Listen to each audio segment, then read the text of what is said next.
Okay, welcome everybody. We have a very special guest today. I will say that Ella and Aaron, attended a meeting like maybe several months ago, and we were like, "Oh my goodness, this guy has such a fascinating story. We need to have him as a guest." And he was just so charismatic and so filled with energy and gratitude and all these things. And I was like, yes, this is a story of resilience and triumph and all of the things that we need in our life.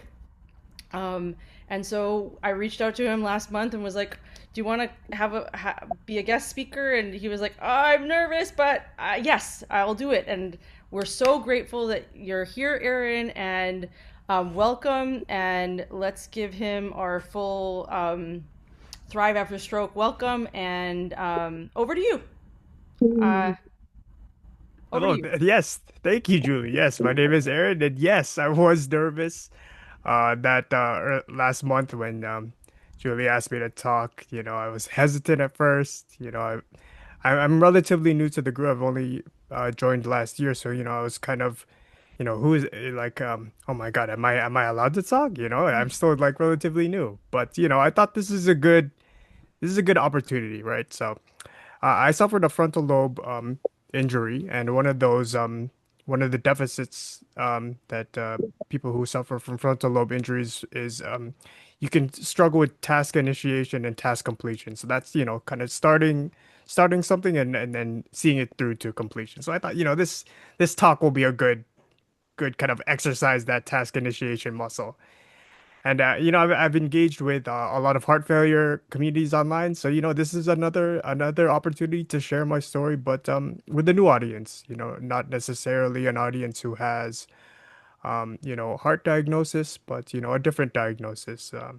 And some people also have multiple heart and brain diagnosis, but this is my opportunity to kind of share my experience as not only just a heart attack survivor, but a stroke survivor.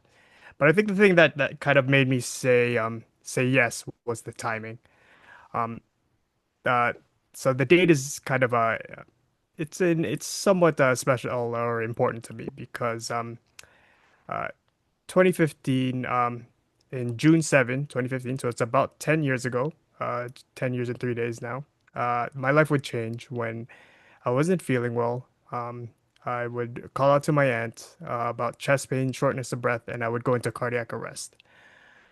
Um, so I would go into cardiac arrest, and I'm born and raised, and I currently live in Toronto. And Toronto is the home to many First Nations peoples, but peoples of the Mississaugas of the Credit, the Anishinaabe, Chippewa, the Haudenosaunee, Wendat peoples, but it's protected land under Treaty 13. But Toronto also has one of the best cardiac centers in the world. And so I was lucky. I was lucky on June 7th to get rushed to that cardiac center in Toronto, and the doctors there were able to save my life and stabilize me. But I wasn't out of the woods yet. And so, in relation to the date, June 11th, tomorrow is my birthday. And so I will be turning 39. And so I spent my 10 years ago, my 29th birthday, 28, turning 29, unconscious in the hospital bed. And so that's kind of why, after thinking about it for a while and Julie kind of sending me videos, you know, of like other people speaking, it's like, okay, I think I could share my story. I think I'll be okay with this. And so June 11th, my birthday would pass. I would still be unconscious. The doctors would decide I would need a quadruple bypass. So I'd have a quadruple bypass to clear major blockages around my heart around June 14th. And then finally, around June 27th, I was able to get off the ECMO and LVAD machine. And ECMO is kind of like an artificial lung and hearts machine that kind of works outside the body. And the LVAD is almost like an assist to help pump the left ventricle of your heart. And so once I was able to get through that, it was only kind of like after that that I learned that during your the atrial fibrillation, or when your heart is struggling to pump, the heart rhythm can kind of cause blood clots in there. And so once the the clots start to form, and once the heart starts pumping at, like a normal rhythm, those clots can flare out and kind of spread to the body. And so I was unlucky in that that happened to me. And once my heart was able to start pumping and those clots that had formed, they had flared out to my extremities. And so I suffered from really bad limb ischemia on all of my limbs. But the worst was on my right leg, where the clots had blocked uh, blood vessels to my foot. And so my foot became gangrenous. And there was an expectation that it would have to be amputated. But we were able to kind of debride and save the other extremities, and so it was only kind of that right foot that was kind of kind of left lingering there. But what can also happen is the blood clots can go to the brain, and so that's what happened to me. During my kind of stabilization and recovery, and once they were able to get my heart back up to rhythm, the clots had some little clots have made their way to my brain. And it wasn't until a brain scan in early of July that an MRI that they had found a frontal lobe infarct, an anoxic brain injury. Anoxic brain injury is kind of like when the brain is starved of oxygen. But it was my right frontal lobe that was impacted. And I wouldn't kind of see the effects or deficits of that brain injury until I started to wake up and they were starting to kind of get me up and trying to like see what happened. I was struggling to speak, I was struggling to swallow, and so they were like, "Yeah, we think that the brain injury had some impact on you." And so once my kind of my heart was stabilized, I was kind of healthy. I was transferred to Toronto Rehab Institute in the fall of 2015. And so at Toronto Rehab Institute, I went to a stroke rehab, but because of my right foot, I wasn't able to weight bear a lot, so I had to do bed exercises. But one of the goals that I kind of told my therapist was, I really missed. This is kind of weird, but I play video games and I like to program, so I wanted to be able to type up to my usual 150 words per minute. And so, it was really ambitious, but my therapist has said, okay, let's start with some hand exercises. And so, I was able to kind of pick up coins to kind of work on the dexterity of my fingers. One of the things we'd use was chopsticks, and then, eventually we moved to the keyboard. And I was able to kind of like start to get my fingers coordinated. The frontal lobe infarct on my right side had um, left me with left side weakness, and so my left hand wasn't as coordinated at typing the keys as I wanted it to be. But it was a work in progress, and I think that's one of the lessons I learned in rehab, especially in terms of like neuroplasticity, is that it's work. Rehab takes a lot of work. If you think about like an athlete who shoots a basketball or swings a golf club, how many times they repeat that motion. So, if you want the kind of neuroplasticity to kind of stick, you've got to work and you've got to be persistent. You can't really just do it one day a week and just be like, oh my gosh, like I feel like I can, run a marathon now and things. So, you kind of gotta kind of be persistent at that. And for me, that happened in baby steps. I would be walk a little bit here, walk down my hall, walk around the block, walk 2 blocks, and so I was able to kind of keep up persistence like that. So um my stroke rehab kind of came and went, but I was still kind of dealing with the uh infection on my right foot. It had grown into osteomyelitis, which is infection in the bone, in my heel bone.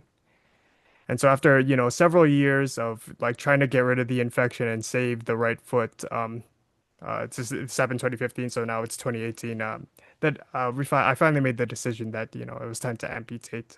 The infection in the bone had started to spread, and so it was time. And so 2018 was another almost like reset, kind of life reset for myself. amputation comes with its own, set of unique challenges, and its own rehab, which is totally different. But, the same kind of lessons that I learned in stroke rehab kind of like, applied to amputee rehab. It's work. It's a lot of work. It's a lot of persistence. So, you got to keep at it.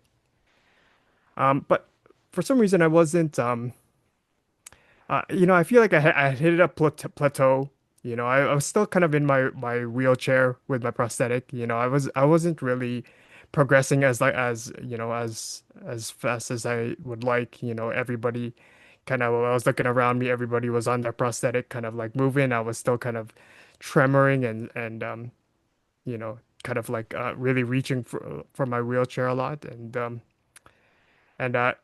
this was also coupled with a time in my life when things were kind of like said, I've done the amputation, I've gone through the heart attack, I've gone through the stroke, but I didn't have a job now because it took me out of work. They took my driver's license, so I couldn't drive. And so I had a period of time where I was feeling really meaningless, purposeless, and this was led to a really bad kind of depression.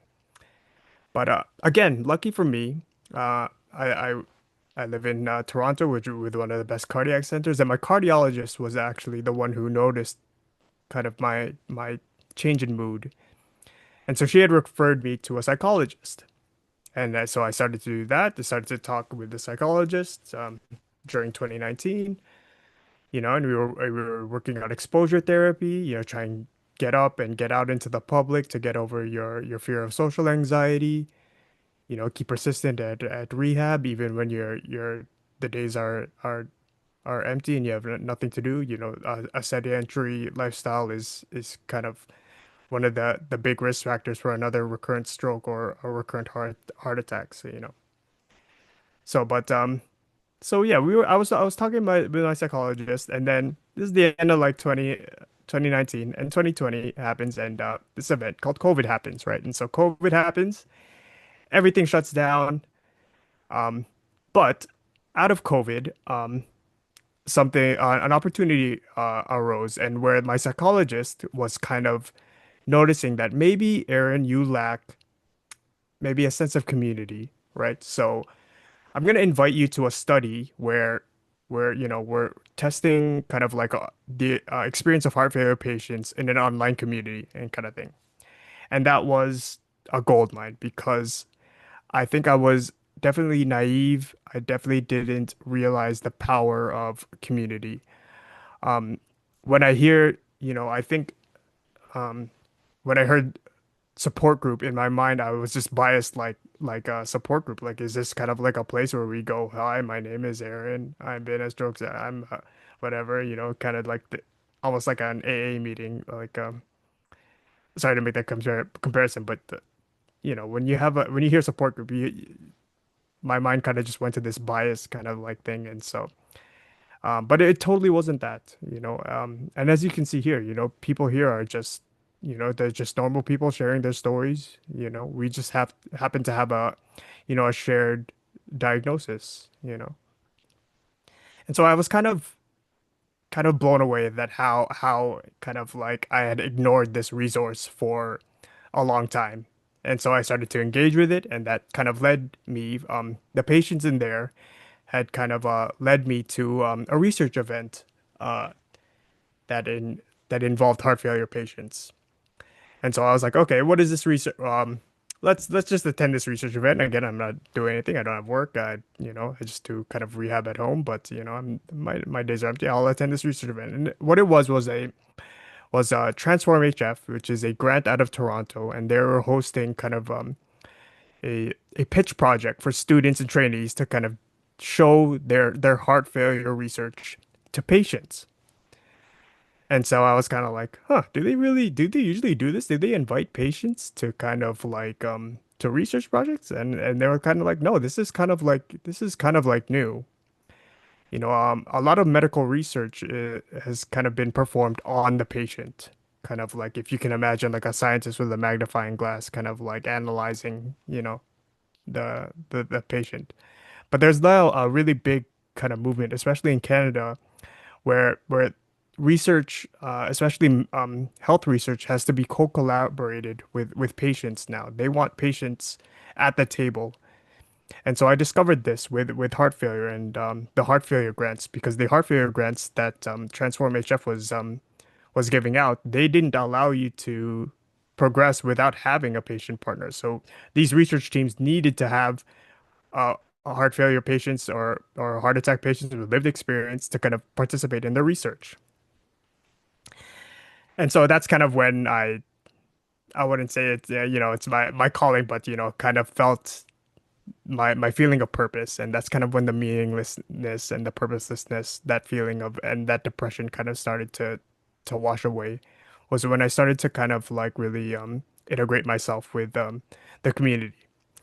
But there was also something kind of like lingering in my mind, kind of similar to like the bias kind of thing that's just kind of it's just there. And I was just kind of like, Aaron, it's that's awesome that you're engaging with your heart failure and your heart attack peoples, your community, your researchers and scientists and doctors like that. But guess what? You have many other comorbidities. And so it's cool that you're engaging with the heart failure community, but maybe you should engage with the amputee community, the disability community, and the brain injury community as well.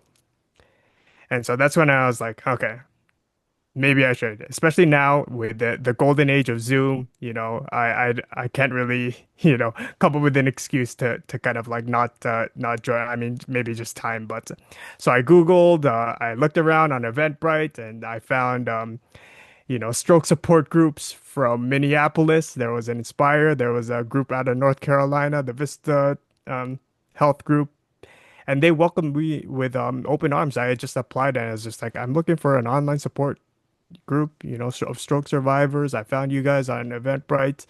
I wonder if I could join a meeting. And they're like, yeah, come on down.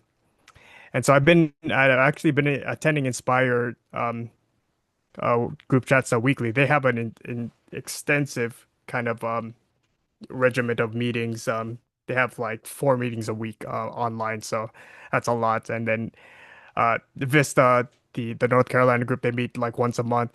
Thrive After Stroke meets once a month, and I also found Thrive After Stroke, after kind of like doing my Googling and stuff. I also found March of Dimes in Canada. We have here March of Dimes, which is a kind of a disability charity, and they organize plenty of stroke and aphasia support groups, as well as caregiver groups too, because I think what as stroke survivors we don't realize is that we can also, this is also kind of a this also affects our loved ones and caregivers, and so they deserve a space to kind of like share strategies, maybe share frustrations, but they're one of our most valuable resources as survivors, because the typical saying, it takes a village, and our caregivers are kind of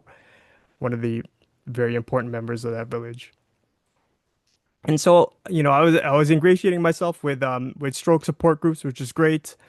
But then I also had to focus on the research side. So, similar to how I was kind of like giving my time and expertise, patient expertise, lived experience expertise, if you will, to heart failure trainees and researchers.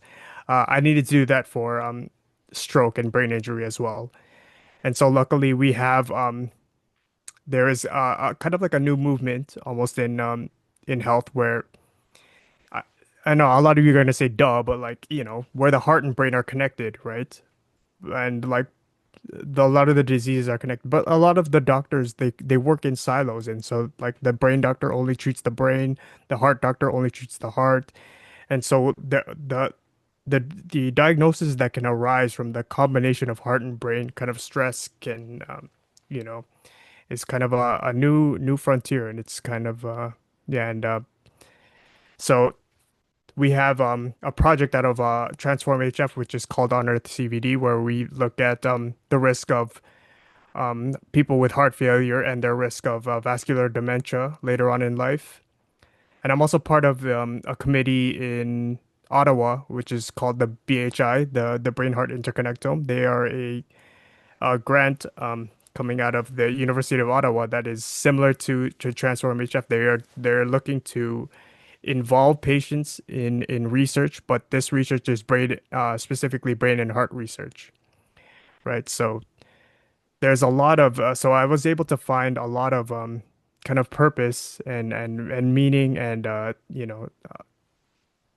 lot of value in kind of joining these support groups and providing my lived experience as a patient to these researchers and trainees who are always also looking for more patients and caregivers to kind of share their experience. So that also gave me purpose. But what I was also seeing is kind of the people from my support groups kind of, it's awesome that I'm in Toronto. It's awesome that I can go to these events and, it's cool that I have um, access to one of the best cardiac centers.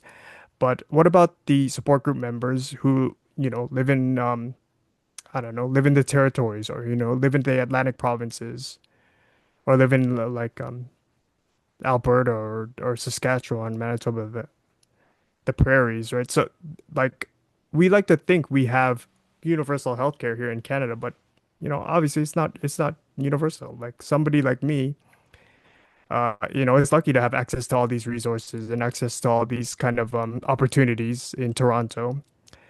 But somebody in a rural area won't have that won't have access to that. And so as somebody who can kind of like participate and lend my voice to that, I can advocate for those people, advocate for those who maybe not might not have a voice or maybe who feel like they lack support in wherever they are in their journey and wherever they are located like in the world.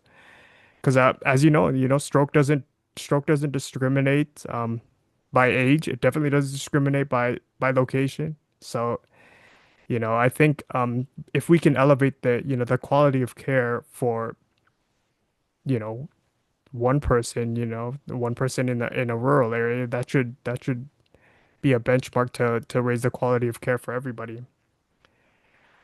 So that's kind of where I am like right now. Right now I am May was Heart Failure Awareness Month, so there were a lot of conventions here in Toronto, and I had attended those with Heart Life, which is the heart failure patient support group that invited me to those conventions. Again, there's a lot of brain power in those rooms. Um, but the one thing I also noticed, especially with heart and brain, is that um, there are a lot more cardiologists. There's a lot more funding going into heart research than going into brain research. So there's a gap there that we kind of need to address. And that's maybe why referrals to neurologists are take a little while. I'm still waiting for mine. Um, but um, but yeah, there's a gap. But I think with movements like the BHI, the Brain Heart Interconnectome, the understanding now that the brain and heart are connected, and doctors like working to address both as opposed to one or the other. I think that can only spell good things for the future of a brain heart diagnosis. And yeah, I think I hit everything I wanted to say. So I just want to thank, I guess, Julie and Ella for inviting me to talk. Hopefully, I said something that resonated with you people. But yeah, I mean, feel free, I Yeah, guess. that was amazing, Questions? Aaron. Thank you so much. Cool. Is there anybody that has any questions? Otherwise, I have so many thoughts. Um, but does anybody want to make a comment or have a question or something, want to say something to Aaron? I have a question. Sure. Yeah. Aaron, so when you went join these groups and how you said you were um, not socialized and all that, but Mm-hmm. now you have a lot of like now you have a lot of motivation, a lot of confidence and all that Yeah. after doing Yeah. the research group and all that. Yeah, but it really started from the community. the community groups, the support groups, kind of rubbing shoulders with fellow patients, sharing our, being able to share our stories, being able to hear similar struggles, similar triumphs. Those people are the ones who kind of gave me the confidence to kind of go and pursue opportunities in research.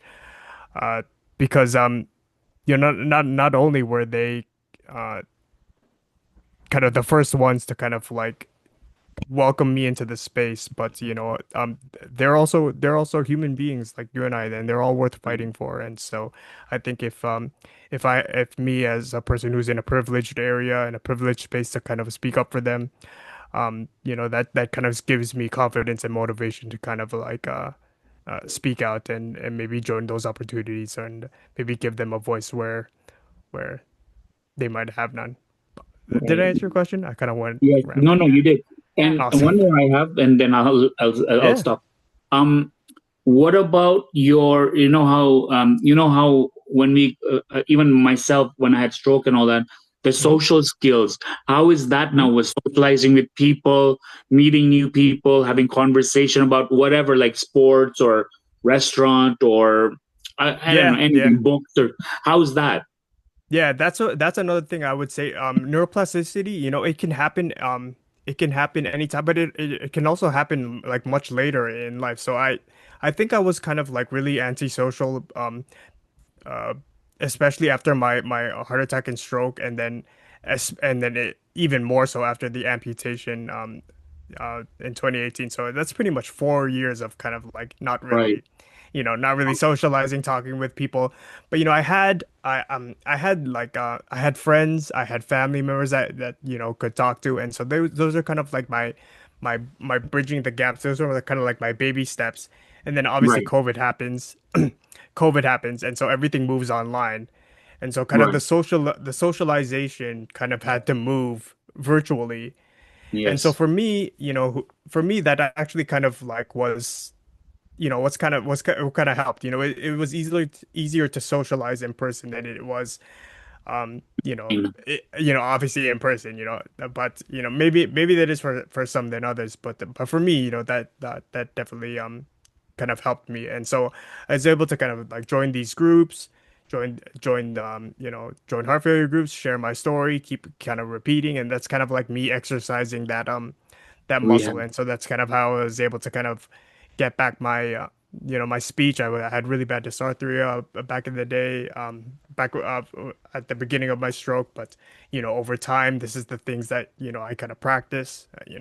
And so I was able to kind of get to where I. Obviously, I'm still a work in progress. I don't know kind of where my goal is in terms of like speaking, like but I'm happy where I am right now. And it took a lot of persistence, kind of like joining social groups, kind of forcing myself to kind of like Right. um be vocal. But it is kind of hard, but it takes practice. And I would say Yes. start small, start with talking with somebody who's next to you, or like even like now, like you're talking, start online, and then Mhm. hopefully you can build that into confidence, into maybe joining more groups, joining bigger Right. groups, or joining or meeting people in person. So yeah. Yeah. No, that's good. No, no, it was a great speech. I enjoyed it. It was very inspiring, Cool. very motivating. Thank you. Thanks, Julie. Yeah, thank you, Aaron. Thank you, Haas. Doug 2.0 has Hey, what's something. going on, guys? Hi. I have a question. I got in late. Sorry. I Yeah, it's like to okay. join the party. So I was going to ask Aaron, how do you, what websites and that do you use for research programs? Like I've been to 3 or 4 research programs that, like through Western University, University of Western, and all that stuff in London here, and in London, and the Dale Institute, and stuff like that. But how do you find research programs? Do they reach out to you, or do you find them on a website, or? Well, yes, this is kind of where again the heart failure kind of like patients kind of were the entry point into that space. And so kind of they were the ones who kind of told me about these research events. Um, but every city, I think, at least every major city, should have um, grants or like research fundings, opportunities through different organizations. Not maybe not just universities, but I think of March of Dimes. I think of Heart and Stroke. I think of the Heart Hub out of the Ted Rogers Center for Heart Research.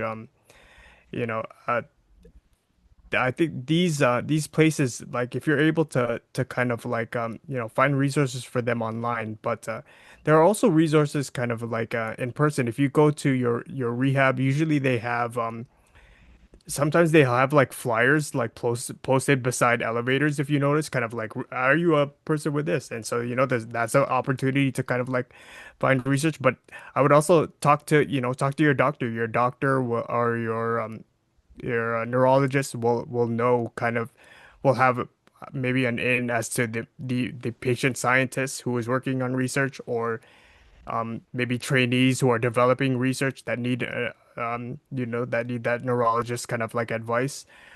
You could start like by asking the higher ups there, or even maybe like the staff at your rehab hospital. Your rehab hospital staff is also a great resource that you can find. You can ask them questions, and then they would have like kind of ins as to kind of like what research is being developed at their site. If they have maybe access to other sites. And so yeah, but right now I think I use Marcha.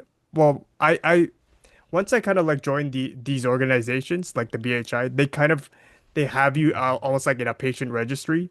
And so like once you're in, you're kind of in, and then they can kind of like, depending on if you fit the criteria for a study, they can kind of like reach out to you. So Okay. um,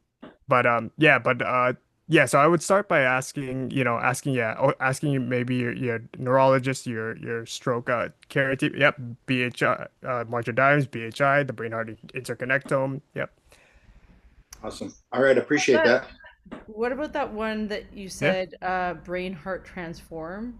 What's that? Oh, Transform HF is heart Transform failure. That HS. one is, Yeah. yeah, Transform HF is heart failure kind of focused, Okay. but Yeah. Yeah.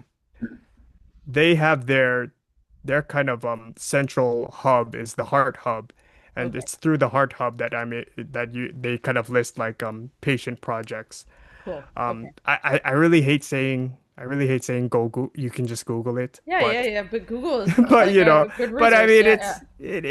Yeah. it is somewhat legit. But I would start with by checking with your neurologist, because they'll have kind of like connections to the people who are on the ground and in your community, as opposed to maybe somebody like, for me, far away in Ottawa, like I'm in Toronto. So BHI, working with them, it has to be a lot of it online, but ideally it would be awesome to work in person. But this is the age of the internet and Zoom, and so DCTs, or decentralized clinical trials, are all the hot rage in research right now, where they don't have to do research at a site. They can kind of just Cool. send you the research like on the internet. You do it at your place, wherever you are, even if you are in a rural place, and then they'll analyze it. But not every study is like that, but there are a lot of studies like that. So yeah. Yeah. Thank you, Aaron. I always say now that the only blessing that came out of COVID is virtual. It's just amazing at how many Yeah, people yeah, you can talk to around the world, and sit here with the 10 or 12 people we have here, and have a conversation and get to learn from you. And yeah, virtual is unbelievable. Yeah. yeah. One of the actual, like, I think positive things that came out of that experience. Yeah, For, but for yeah. sure. I just have to say, Aaron, the the one thing that you emphasized so many times was just the repetition of everything. Like you have to do it over Mhm, and over and over, anything that you want to get better at. And mhm. like the way that you told stories about building up to reach that really big goal, but like building up with small steps was like Yeah, just yeah. exactly like that is how it works, Yeah, no yeah. matter I what. mean, obviously, I'd love to kind of like be back to Yeah. I'll steal Doug 2.0. I'd love to be back to Aaron 1.0, but I can't. I Yeah. can't move backwards, right? So I can only move forward. So I'll be working on Aaron 2.0, version 1, I guess. Yeah, version yeah, yeah. 1A, let's say.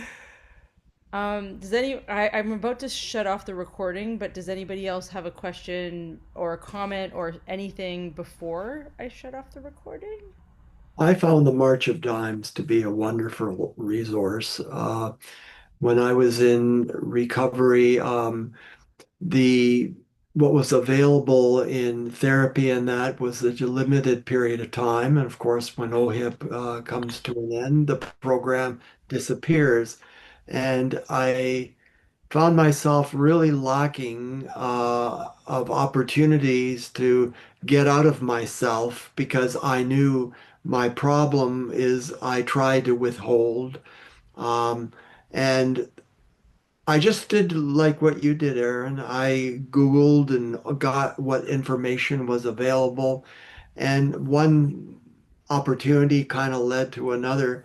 But in my experience, the March of Dimes with their post-stroke group that meets a couple of times a month, Amanda is the spokesperson for that, and I found to be a wonderful resource, and it's helped me so much to feel what was what fell apart after OHIP and not having the interaction with other people, which I needed so much because that was one of the areas I really struggled. I guess I opened up my introduction saying this day was a productive day, capital P, and walking was one of the things I really had to work out. And because that was one of the problems I had, especially in my one leg with arthritis and then the effects of the stroke.